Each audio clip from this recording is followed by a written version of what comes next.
As students across East Tennessee head back to school, Knoxville police officers are stepping up their patrols in school zones. They're keeping a close eye on distracted drivers and people going over the speed limit. 10 News reporter Mark Salinger rode along with police officers on the first day of school. Mark?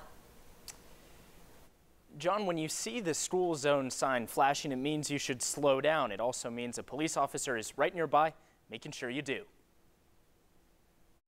You may have seen a couple more school buses on the road Wednesday morning, and a whole lot more cops.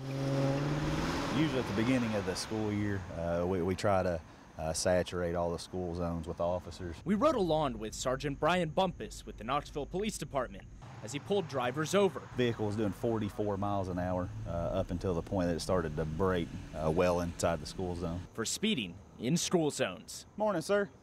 Hey, I'm Sergeant Bumpus with the Knoxville Police Department. The reason I stopped you is you were speeding 44 and a 30 back there in this school zone, okay? In school zones around the county, And speeding's a main focus. officers like Bumpus wait patiently with a radar gun for distracted drivers to speed through, unaware of the danger they pose to kids. If nothing else, maybe they see a marked car sitting there, and then that causes them to slow down and kind of pay attention. School zone speed limits go into effect at the beginning and end of every school day.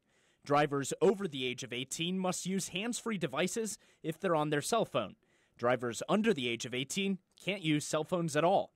Last year, KPD officers issued 710 citations in school zones in just the first 2 weeks of school. Ideally, we would never have to write a citation. That would mean that everybody's doing exactly what we would hope they would do. As students head back to school, I am going to issue you a city citation for the reason I stopped you, and that was for speeding 44 and a 30 back there in the school zone. slow down.